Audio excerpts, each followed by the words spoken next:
Good evening, welcome to সংলাপ with Shovonik. মধ্যরাতে আত্মরতি special episode আজ থেকে শুরু হলো। মধ্যরাতে আত্মরতি।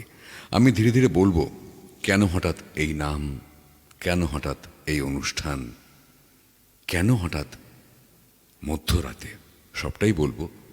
তবে তার আগে দেখে নেব কেউ কিছু লিখছেন কিনা বা লিখবেন কিনা। প্রথমেই বলি, যদি কেউ এসে থাকেন তাহলে একটু কাইন্ডলি কমেন্টে লিখে জানাবেন যে whether the audio quality and the video quality is proper or not. খুব ইনফর্মালি, রাত 12টা তো, তাই খুব ইনফর্মালি লাইভ হবে, ধীরে ধীরে কথা হবে। সম্ভব হলে আপনাদের কথা শুনতে চাইব যদি কেউ বলেন বা লেখেন। তার আগে বলে নিই, মধ্যরাতে আত্মরতি কেন হঠাৎ। আত্মরতি কথাটার সঙ্গে অল্প বিস্তর সবাই পরিচিত আছি, দুটোই ঠিক আছে, লিখছেন ডক্টর কবিতা মুখার্জি। অনেক অনেক ধন্যবাদ আপনাকে for the proper feedback. So ultimately মধ্যরাতে আত্মরতি এই কথাটি শুনলেই বেশ প্রাপ্তবয়স্ক মনে হয়, এবং একেবারেই তাই। অর্থাৎ যে বিষয় নিয়ে এই অনুষ্ঠান বা যে বিষয় নিয়ে কথা বলা এবং কথা শোনা, সবটাই কিন্তু প্রাপ্তবয়স্ক প্রাপ্তমনস্ক মানুষদের জন্য এবং মানুষদের নিয়ে। অর্থাৎ ছোট ছোট করে বলি, আত্মরতি অর্থাৎ নিজেকে ভীষণভাবে ভালোবাসা। কে বাসেন না বলুন তো? আলটিমেটলি তো নিজেকেই ভালোবাসি আমরা, সে তো সবাই জানি, সবাই বলিও। তো এবার একটা বয়স অবধি নিজের কথা ঠিক খেয়াল থাকে না মানুষের। চারপাশে এবং অনেকটা দূরেও ভালোবাসার মানুষ আমরা খুঁজে বেড়াই আপ্রাণ।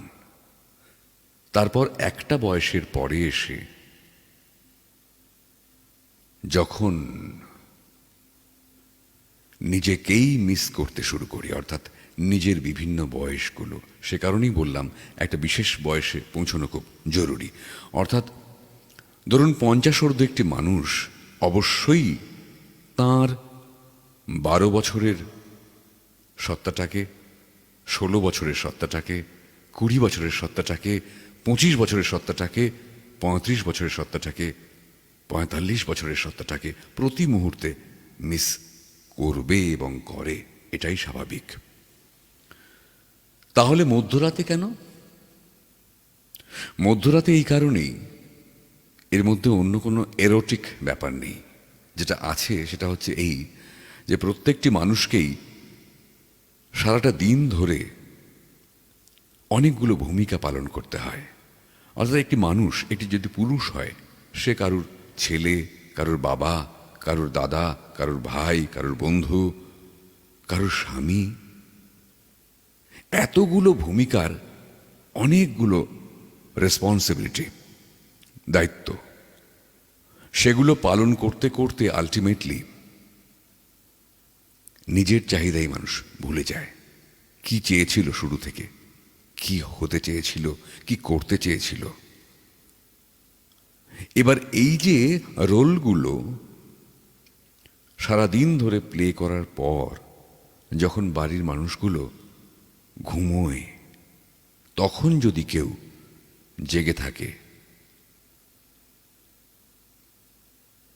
ব্যালকনি ধরে বা জানালার গ্রিল ধরে পাশের মাঠটার দিকে বা রাস্তাটার দিকে তাকায়, অন্ধকারে চুপচাপ শুয়ে আছে রাস্তাটা, একটা দুটো কুকুর, তখন সে নিজেকে খুঁজে পায়। নিজেকে, অর্থাৎ তার স্বামী সত্তা নয়, তার সন্তান সত্তা নয়, তার ভাই সত্তা নয়, বাবা সত্তা নয়। সে একটি ইন্ডিপেন্ডেন্ট মানুষ, তার একটি নাম আছে। ধরলাম আমি শোভনিক, অনেকগুলো চরিত্র আছে আমার, অনেকগুলো ভূমিকা আছে, রোল প্লে করতে হয়। তারপর যখন রাত 12টার পর দেখি কেমন আছে? নিজেকে জিজ্ঞাসা করি, কেমন আছো শোভনিক? ভালো আছো? By heart? সত্যিই কি ভালো আছো? কতটা ভালো আছো? আর কতটা মন্দ আছো? পাশাপাশি আছো তো অবশ্যই মন্দ। প্রত্যেকটি মানুষই তো ভালো মন্দ মিশিয়েই থাকে। এবার এই আত্মরতি কথাটার অর্থ বা আত্মরতি কথাটার প্রসঙ্গ আসছে এই কারণেই, আমি কিন্তু প্রথমেই বলিনি আজকে প্রথম পর্ব মধ্যরাতে আত্মরতি, তাই আজকের অনুষ্ঠানটা বিশেষ কোনো যে নির্দিষ্ট দিকে দৌড়বে তা নয়। আজ থাক সূচনা পর্ব। আজ নাম নিয়ে কথা হোক, অনুষ্ঠানের বক্তব্য নিয়ে কথা হোক, এবং অনুষ্ঠানে কী কী থাকতে চলেছে আগামী দিনগুলোতে সেগুলো নিয়ে কথা হোক। তাহলে যেটা বলছিলাম সেটা হচ্ছে এই, যে আমি যখন কোনো প্রেমের গান গাই, আমার নিজের লেখা, অনেক বছর যাবৎ তো ইন্ডাস্ট্রিতে রয়েছি, অনেক বছর যাবৎ অনেক গান লিখলাম, সুর করলাম, গাইলাম, কোনো ফিল্মের জন্য বা সিরিয়ালের জন্য বা স্টেজে। অনেকেই প্রশ্ন করেন যখন আমার বিয়োগান্ত গানগুলো শোনেন, বিরহের গানগুলো শোনেন, শোভনিক তোমার জীবনে বোধহয় অনেক ধাক্কা আছে না, অনেক দুঃখ আছে। আমি বলি যে এগুলো তো আমার জীবনের কথা হতে হবে এমন তো কোনো মানে নয়, এগুলো তো ডায়েরির পাতা নয়, এগুলো তো একটা ক্রিয়েশন। আমি তো অন্য কারুর হয়ে কথা বলতে খানিকটা পারি জেনেই তো লিখতে বসেছিলাম। যারা লেখেন তারা তো অবশ্যই অন্যের মনের কথা পড়তে পারেন বলেই লিখতে পারেন।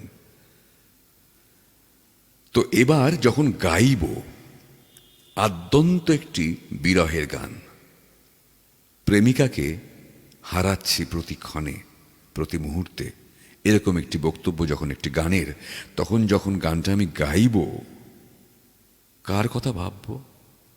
কার কথা ভাবলে পরে, আমার কোন প্রেমিকার কথা ভাবলে পরে আমার এক্সপ্রেশনটা সব থেকে ভালো হবে? সত্যিই কি হয় আদৌ? Big question mark. আমি আমার জীবন দিয়ে দেখেছি, আমার অভিজ্ঞতায় দেখেছি, যখন আমি একটি নিখাদ প্রেমের গান বা বিরহের গান গাইতে শুরু করি, তখন আমি আমার ছোটবেলাটাকে সামনে রাখি, চোখের সামনে, মনের সামনে। অর্থাৎ যে বয়সটাতে আমি ইচ্ছে করলেও, হাজার ইচ্ছে করলেও কখনো ফিরতে পারবো না। 16 বছরের শোভনিককে আমি আর কোনোদিনও ফিরে পাবো না। সো আমি মিস করছি আমাকেই। এটাই আত্মরতি। অর্থাৎ সেই মুহূর্তে যে কান্নাটি আমার গলা দিয়ে দলা পাকিয়ে পাকিয়ে উঠে আসছে, সেটাই হয়ে যাচ্ছে গানের এক্সপ্রেশন। আমার মনে হয় 50 ছুঁই ছুঁই কোনো মানুষ বা 50 পেরোনো কোনো মানুষের কাছে তার নিজের ছোটবেলার থেকে প্রিয় আর বোধহয় কিছুই হয় না। আর ঠিক সে কারণেই মানুষ সন্তানকে বেশি করে আঁকড়ে ধরে, যেহেতু তার সন্তান তার শৈশবের প্রতিচ্ছবি হয়, প্রতিমূর্তি হয়। তবুও তো সেই মিস করা বন্ধ হয় না। আমি দেখেছি এরকম অনেক মানুষকে, সন্তানের মধ্যে নিজেকে খোঁজেন, নিজের ছোটবেলার অভ্যেসগুলোকে খোঁজেন, নিজের স্বভাবগুলোকে খোঁজেন। এটাও আত্মরতি, আত্মজত। তাই আত্মজকে ভালোবাসা তো আত্মরতিই হয়। কিন্তু তার থেকেও বড় আত্মরতি একেবারেই নিজেকে আপ্রাণ, নিজেকেই ফিরে পাওয়ার চেষ্টাটাকে আমি বলি আত্মরতি। আর সেটা মধ্যরাতে কেন, একটু আগেই বললাম যে একমাত্র মধ্যরাতে। এবং আমি এর আগেও বহুবার বহু গল্প বা আড্ডায় বলেছি, অনেকেই খুব মজা করে বলে না যে আমি বাথরুম সিঙ্গার। আমি যে গান গাইতে পারি তা নয়, বাথরুম সিঙ্গার। কি আশ্চর্য, আমার কিন্তু মনে হয় বাথরুমেই একটি মানুষ সব থেকে ভালো গান গাইতে পারে। কেন? ফিজিক্যাল তো একটা ব্যাপার আছে, অর্থাৎ রেসাউন্ড হয়, একটা বেশ সুন্দর রিভারবারেশন হয় সাউন্ডের, নিজেকে বেশ বড় মাপের গায়ক মনে হতেই পারে বা গায়িকা মনে হতেই পারে। এর পাশাপাশি একটি মনস্তাত্ত্বিক কারণ কিন্তু রয়েছে। সেটি কি? সেটা হচ্ছে এই যে বাথরুমে যখন মানুষ স্নান করতে ঢোকে তখন সে নিরাবরণ হয়। আর এই নিরাবরণ অবস্থায় সেই মানুষটি কোনো চরিত্রেই থাকতে পারে না।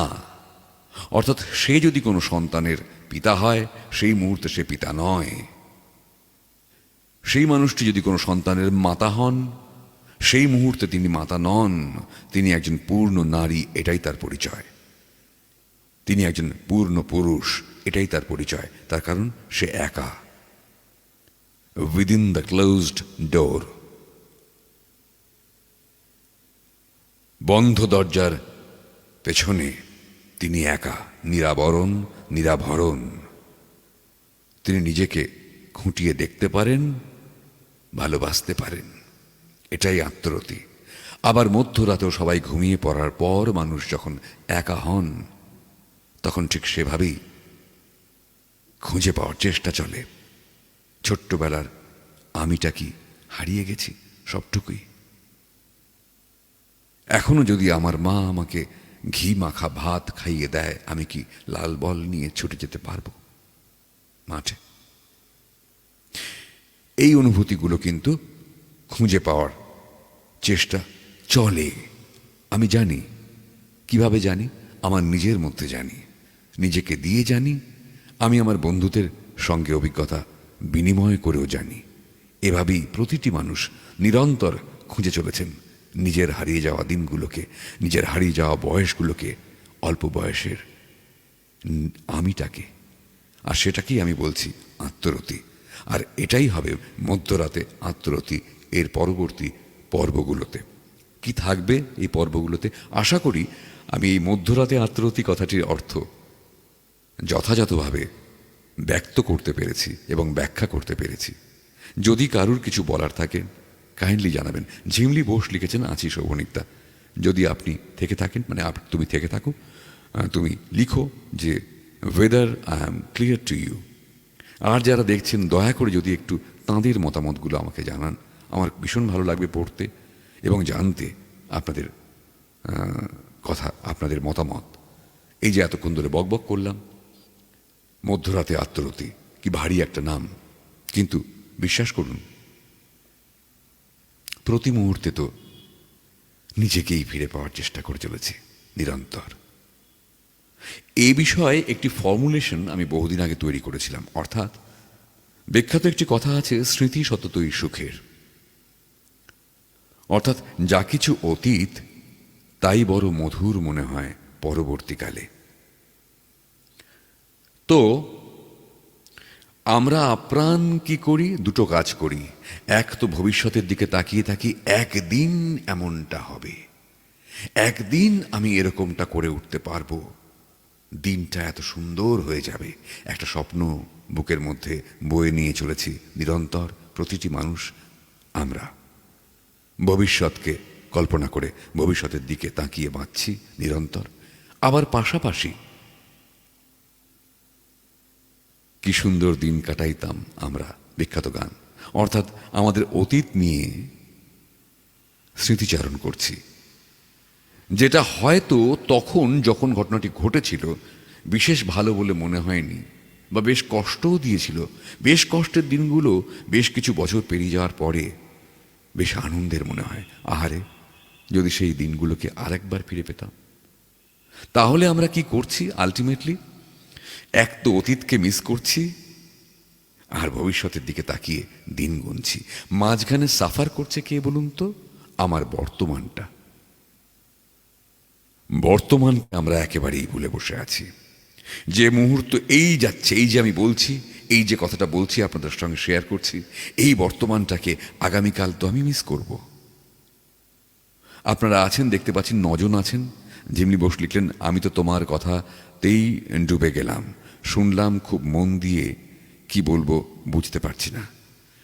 সত্যি আমিও বুঝতে পারি না আমি কি বলছি এই মুহূর্তে, সেটা সত্যি আমিও হয়তো বুঝতে পারছি না প্রতি মুহূর্তে, কিন্তু বলছি তার কারণ বিশ্বাস করছি, তাই বলছি। অর্থাৎ কি?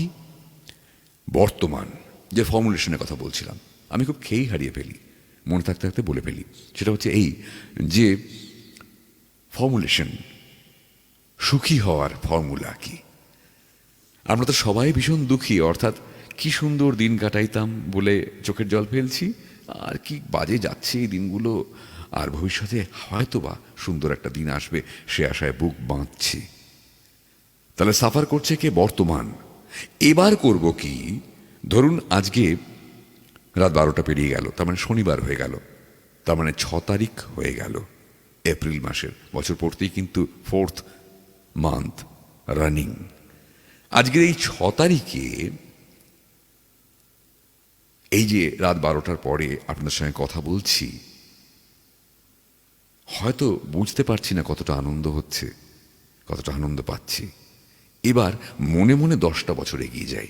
2034 সাল, 6ই এপ্রিল, রাত 12:22। একবার পিছন ফিরে তাকাই, আজ থেকে 10 বছর আগে অর্থাৎ 2024 সালে মধ্যরাতে আত্মরতি প্রোগ্রামটি শুরু করেছিলাম। কি অসাধারণ ছিল দিনটা, কি সুন্দর বকবক করছিলাম। হয়তোবা কারোর ভালো লাগছিল, হয়তোবা ভালো লাগছিল না, পরে জানতে পেরেছিলাম। যদি আরেকবার ফিরে পেতাম দিনটাকে, আর একবার নতুন করে মধ্যরাতে আত্মরতি অনুষ্ঠানটা শুরু করতে পারতাম। যেই দুঃখটি এই ধরনের একটি আক্ষেপ মনের মধ্যে বাসা বাঁধতে শুরু করবে, চিমটি কেটে জাগিয়ে দিন নিজেকে। কোথায় 2034 সাল? এই তো আজকেই তো 2024 সালের 6ই এপ্রিল, রাত 12:23, 1 মিনিট পেরিয়ে গেল। কিচ্ছু হারাইনি, এই তো আছি মধ্যরাতে আত্মরতি নিয়ে। কিচ্ছু হারায় না, আমারও বক্তব্য সেটাই, কিছুই হারায় না, সবই এক থাকে। বৃষ্টি পড়লে ক্লাস 8 ফিরে আসে, চড়া রোদ উঠলে ফার্স্ট ইয়ার ফিরে আসে। পুরনো বন্ধুর মতন দেখতে কারোর সঙ্গে রাস্তায় দেখা হলে হারিয়ে যাওয়া দিনগুলো লাফিয়ে ঝাঁপিয়ে ফিরে আসে। আপনাদের ফেরে কি? যদি ফেরে, কখন ফেরে, কিভাবে ফেরে? আরেকটি প্রশ্ন থাকবে, দুটি প্রশ্ন, একটি নয়, সরি, দুটি প্রশ্ন। ভালোবাসেন নিজেকে? আর যদি ভালোবাসেন, তাহলে কেন ভালোবাসেন? আপনার কি মনে হয় আপনার কোন গুণটি সবার থেকে সম্পূর্ণ ভিন্ন, এবং সেই গুণটি বা সেই অ্যাট্রিবিউটটি আপনাকে সবার থেকে আলাদা করে দিয়েছে? আপনি মনে করেন যে এই জায়গাটিতে বা এই বিশেষ গুণটির জন্য আমি সবার থেকে আলাদা, উত্তম হই আর অধম হই, আলাদা, different. Maggi hot and sweet, it's different বিজ্ঞাপন ছিল, মনে আছে পঙ্কজ কাপুরের। তো if we are somehow different, then why, on what basis? That is the question of this episode. এই এপিসোডের এটাই প্রশ্ন থাকলো, এবং পরবর্তীকালেও আমি ভীষণ করে জানতে চাইব সব্বার কাছে। যদি জানান, কৃতার্থ হব, কৃতজ্ঞ হব। সেটা হচ্ছে এই যে যদি ভালোবাসেন নিজেকে, কেন ভালোবাসেন, কাইন্ডলি একটু জানান না। এভাবে হয়তো আপনাকেও আমি জানতে পারবো, চিনতে পারবো, আর আমাকেও হয়তো অনেকে জানতে পারবে, চিনতে পারবে। আসুন না, হারিয়ে যাওয়ার আগে নিজেরা নিজেদেরকে চিনে নিই ভালো করে। তো এটাই ছিল আজকে মধ্যরাতে আত্মরতির প্রাক কথন। আমি প্রাক কথনই বললাম, প্রথম পর্ব নয়, নাইবা বললাম, বলি প্রাক কথন, সূচনা পর্ব, গৌরচন্দ্রিকা, যে নামেই ডাকি, এটাই ছিল আজকের সেই বিশেষ পর্বটি। আমি আগেই বলেছি, খুব ভীষণ ইনফর্মালি আমি এই অনুষ্ঠানটি করব বলে ভেবে রেখেছি, এবং এই অনুষ্ঠানে আজ যেমন আমি একা একা বকবক করছি, তা কিন্তু সবকটি পর্বতে হবে না। এই পর্বে থাকবেন অতিথিরা, এই পর্বে থাকবেন লিঙ্কে, পার্টিসিপেট করবেন visually and with audio, proper audio.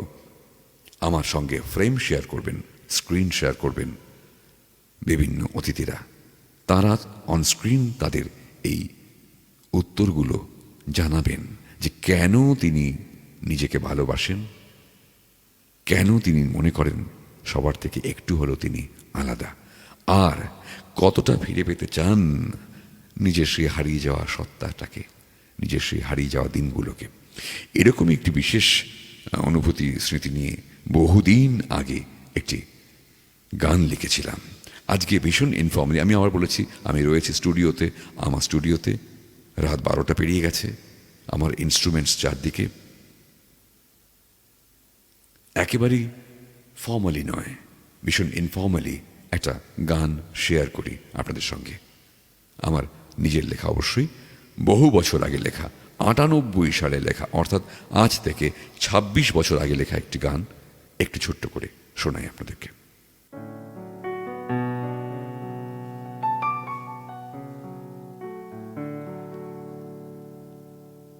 একদিন হঠাৎ তুমি তোমার সঙ্গে দেখা করে নিও,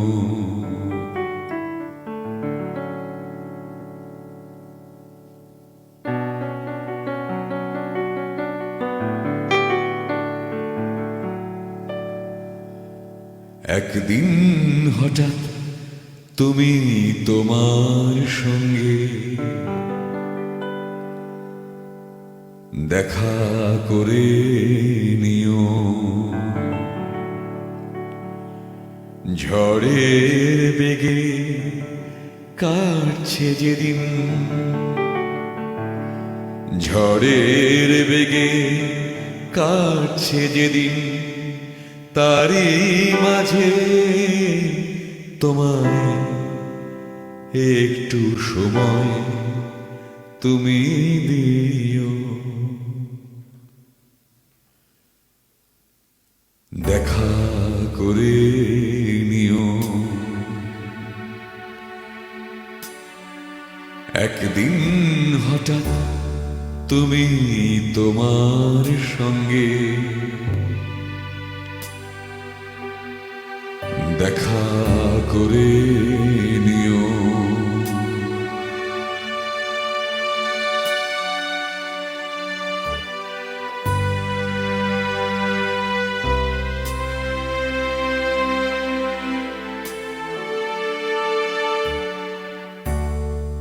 ভালো আছো তুমি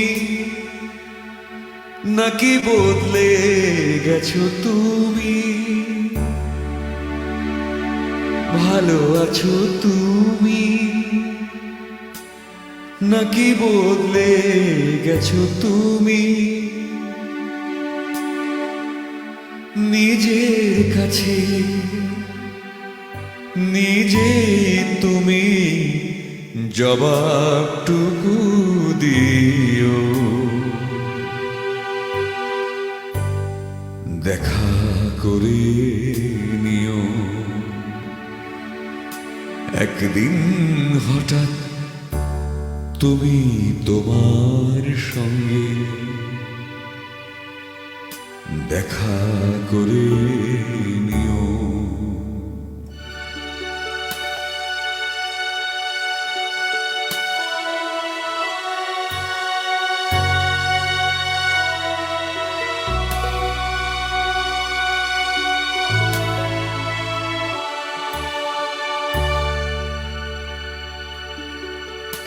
এখনো কি ঘুমের মাঝে জেগে ওঠো তুমি, রাতের নীরবতার রঙে স্বপ্ন আঁকো তুমি, স্বপ্ন আঁকো তুমি। এখনো কি ঘুমের মাঝে জেগে ওঠো তুমি,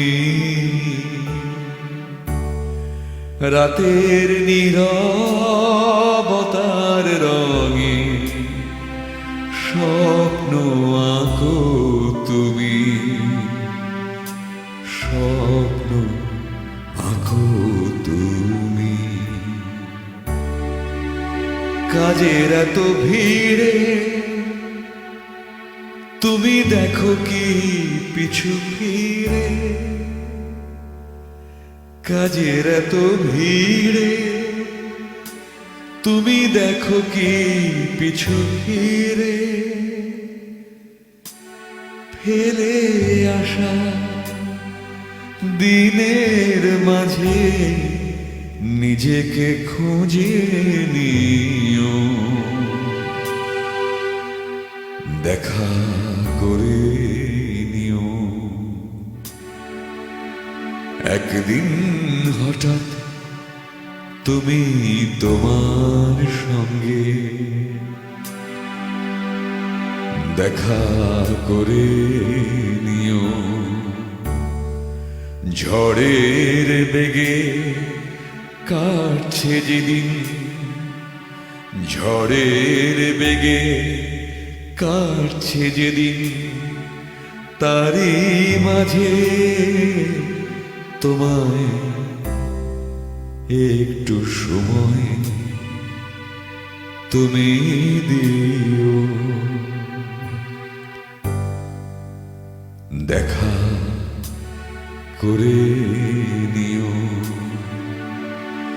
একদিন হঠাৎ তুমি তোমার সঙ্গে দেখা করে নিও।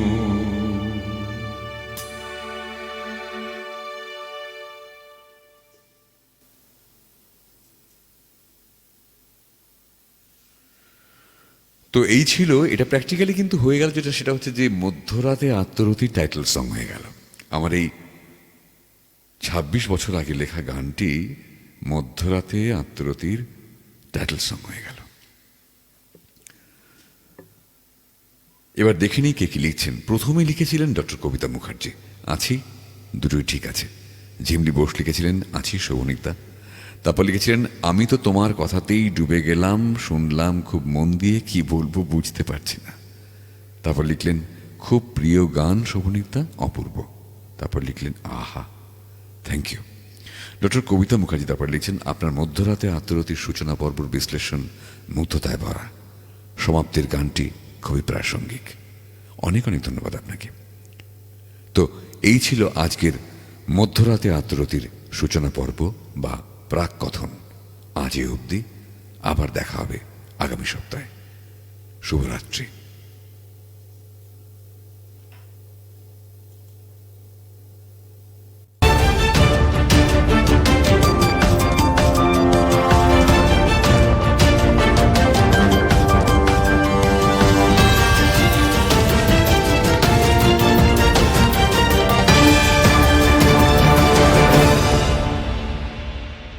সংলাপ উইথ